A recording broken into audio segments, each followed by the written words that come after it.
Thank you. Thank you so much. Great honor. And thank you to my very good friend, Rupert Murdoch. There's only one Rupert that we know. But for helping to keep this history alive, and he's been working on this for a long time. He loves Australia. And for the next generation, and thanks also to the legendary, talented golfer, Greg Norman. I used to think I was a great player, and then I played with Greg one time, and I said, well, I'm not going to play golf for a living. He saved me a lot of time, I'll tell you that. And thank you to everyone here tonight for helping us to honor and remember those very brave souls who answered the call of freedom. Also to Anthony Pratt, who just pledged $2 billion, and that's peanuts for Anthony, if you know Anthony. Come on, Anthony, you can do better than that. Thank you. Thank you very much, Anthony. That's beautiful. It's really a special privilege to be back on the Intrepid and to address both American and Australian heroes. Melania and I are thrilled to be joined by a very, very special Prime Minister and his wonderful wife, Lucy, who I've just gotten to know. And you know, they said we had a rough phone call. We really didn't have a rough phone call, did we? Everyone's talking about this phone call. The media was saying, what do you think about the phone call? You didn't really hang up. No, we had actually a very nice call, right? Good. Now the record is straight. All of those people back there. Thank goodness. It's true. We had a very nice phone call. A little testy. Got a little bit testy, but that's okay. We've had a very good relationship, and I'm very proud of the relationship. Thank you very much, Malcolm. The Prime Minister and I have just finished a productive discussion about the interests of our two countries. Together, we discussed crucial issues ranging from national security to trade, to immigration and enhanced economic cooperation. We reaffirmed the tremendous friendship between the United States and Australia and the vital importance of our security and our alliance. The armed forces of our two nations are operating side by side almost every day, fighting to defeat ISIS and the scourge of terrorism. And we will eradicate terrorism.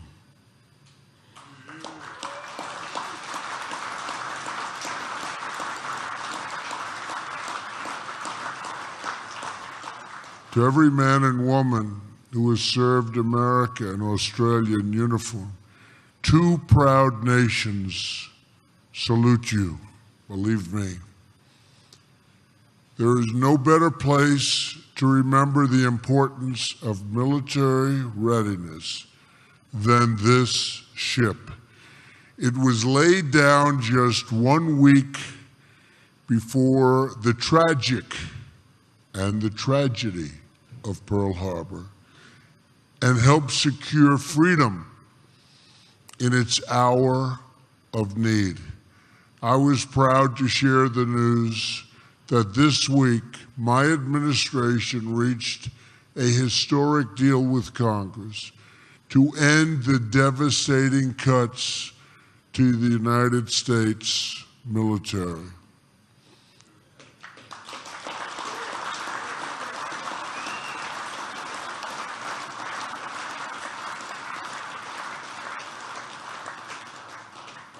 I don't know what they were thinking when they started cutting, but we've got it all coming back in big league, believe me. It's coming back fast, ordering lots of planes, lots of ships. Lots of jobs, too, by the way. We will add more than $25 billion for national defense in a short period of time, and we will ensure that our service members have the equipment, tools, training, and resources that they need and that they so richly deserve.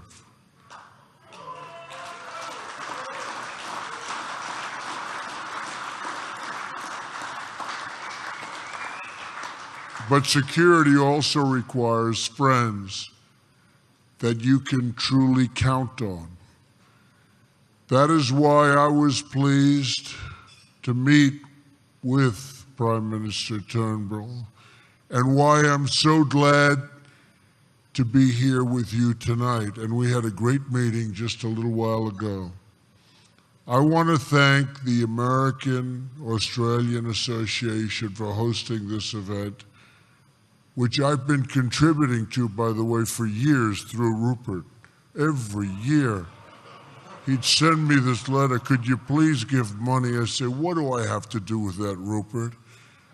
And I just keep sending him money, and now I realize that was money well spent. That's great. Right, Rupert? For years, I've been doing my thing for Rupert, and for its decades of work to strengthen the ties between our two countries. They've done a great job. America and Australia are old friends and really natural partners. And with your help, we will remain so for a very, very long time to come.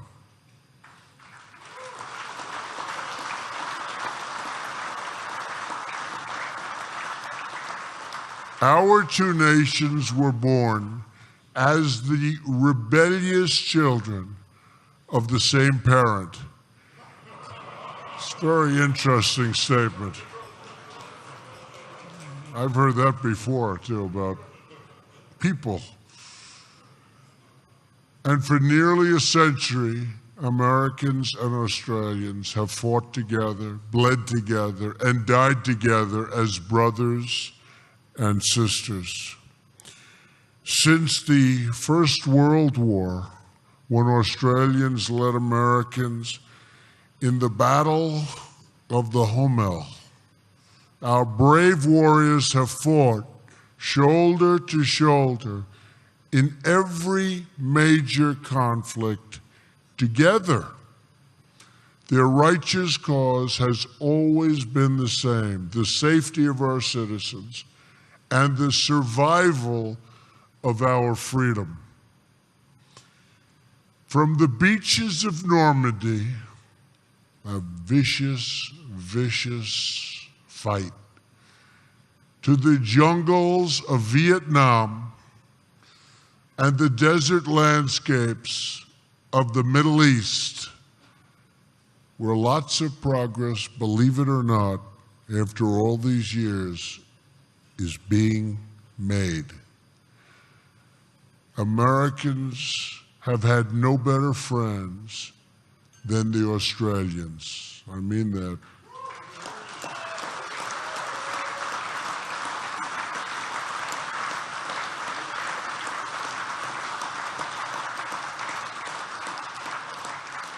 We are proudly and profoundly grateful for Australia's contributions in Syria, Iraq, and Afghanistan, and their help in the fight against terrorism following the terrible attacks of September 11th. On behalf of the United States, I thank the Australian people tonight. Believe me, I have so many friends here from this country, and we love Australia, all of us. We really love Australia. Thank you very much.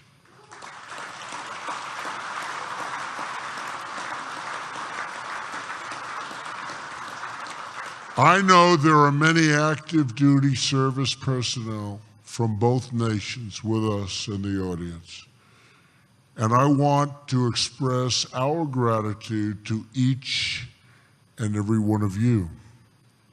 We are privileged to be joined by many amazing veterans from our two countries as well, and from so many different conflicts. There are so many conflicts that we fought on and worked on together, and by the way, in all cases, succeeded on. It's nice to win.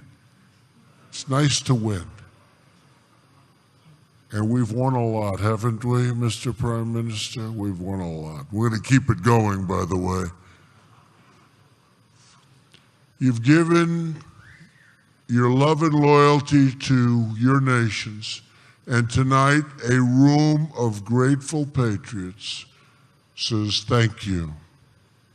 We are especially honored by the presence tonight of 7 World War II veterans, and we've been talking about them all night, but I should mention their name once again, perhaps for the final time tonight, or we can keep mentioning them because they're worth it. And their names again: John Hancock, Derek Holyoke, Gordon Johnson, Norm Tame, Wendell Thrasher, Roger Spooner, and Bill White. Great, great people. Great.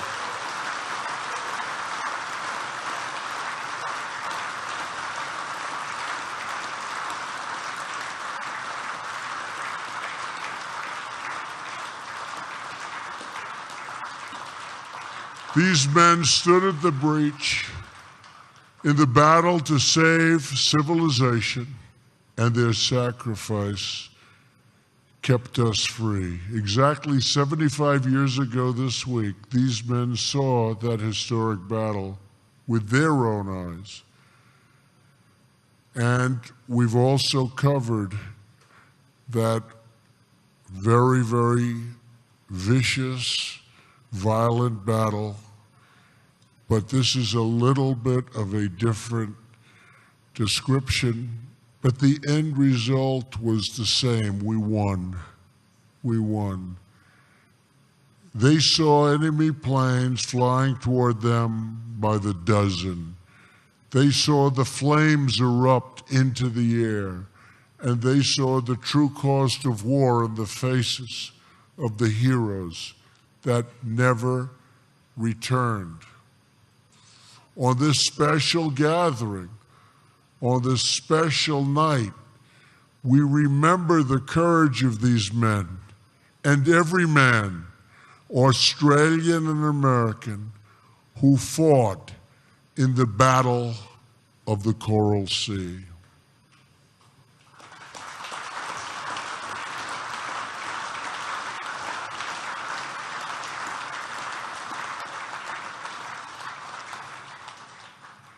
The count of the dead goes on, and the number of wounded do not even begin to describe the toughness of the fight and their incredible sacrifice. But perhaps in the story of just one man, we can hope to get a small glimpse of its measure. It is the story of Lieutenant Jack Powers, a Navy flyer. He grew up just miles from here in a modest apartment in Washington Heights, right up the road. He then went on to the United States Naval Academy, incredible place. There, his roommate said of Jack, never trust him to respect conventionalities, because he wasn't a conventional person, to put it mildly. He's a hilarious rebel and his own man. You'll like him and really like him a lot, but you know what? He's just a different kind of a guy. In other words, he was a New Yorker.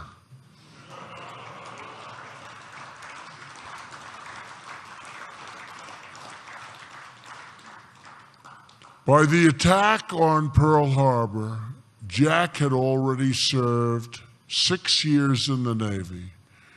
In the 6 months that followed, the Allies suffered many defeats and many, many casualties.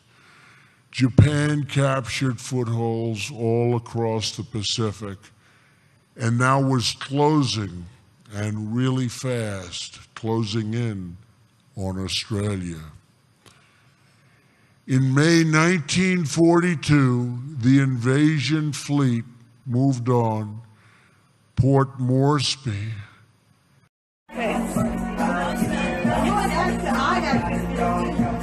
It's my day. No, my day is music.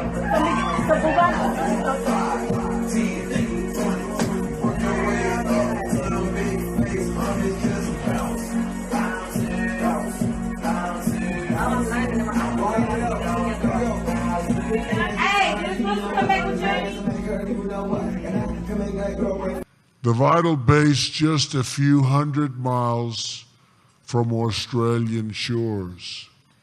It was there off the coast that American and Australian ships met the enemy in the Coral Sea. On the morning of May 7th, Jack Powers launched his dauntless dive bomber from the depth and deck of the Yorktown. He was some flyer, I can tell you that, some great flyer. Soon, he dived straight at an enemy carrier and dropped his bomb so low, he was almost caught in the blast, and he was badly hurt. But he escaped, and the carrier sank. That night on the Yorktown, Jack urged the other pilots to take the same risk. He said, that's the way you do it. That's the way you win. That's the way you sink them. Whatever the cost, even if it costs you your lives, that's the way you sink the ship. The next morning, he pressed his point again. Remember, he said, the folks back home are counting on us. I'm going to get a hit if I have to lay it down right next to that flight deck. In their courage, they turned the tide of the Pacific War. They had tremendous success. They were knocking out ship after ship. That day, Jack flew his plane to another carrier, straight into a hail of oncoming lead and fire, to land a devastating blow on its deck. Seconds later, the colossal blast, the one Jack was talking about, and saying we have to take the risk, engulfed his plane, and Jack was gone. He was dead. He was brave, but what a job he did. Sometime before Jack died, he sent a wire home to his father in New York. It read, "Dear Dad, 1,000 miles away doesn't make any difference. Your bad son is thinking of you, hoping that he is worthy of being called a chip off the old block." His father was a tough cookie also. Now it is we who are thinking of Jack and all those brave souls who fought alongside of him with that incredible form of attack, and especially those who found their final resting place beneath the waters where they waged that greatest of battles. They lost their lives in the fires of war, but gained immortality through their sacrifice. And now, 75 years later, we hope that we are worthy of their deeds in the beautiful, beautiful Coral Sea. We hope to be worthy of the sacrifices made by every service member who has fought in our name, past and present. The men who fought the Second World War saw terrible things, horrible things, deathly things, but they also witnessed spectacular valor and bravery. And from the wreckage of that horrible war, they rebuilt their nations and launched civilization to new heights. They knew that together, free people can achieve extraordinary things, and that one hero can make all of the difference in the world. In those Pacific waters, we forged iron bonds between our two countries. Few peoples in the world share ties in history, affection, and culture like the Americans and the Australians. Few, believe me.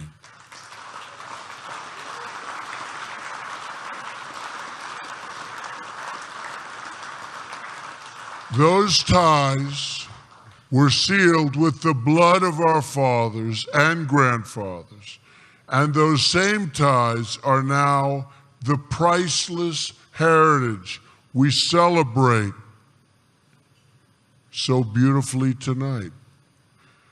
So with love for our two nations, with pride in our shared history, and with faith in Almighty God, we renew our old friendship and we pledge our lasting partnership in the search for prosperity and everlasting peace. Mr. Prime Minister, thank you very much. I'm honored that you're here. I'm honored that Mrs. Turnbull is here, and I'm honored that everybody in this room is with us to realize what a great, great relationship our two nations have together. God bless you. God bless our fallen heroes. God bless the Australian people. And God bless the United States of America. Thank you all. Thank you. Thank you. Thank you very much.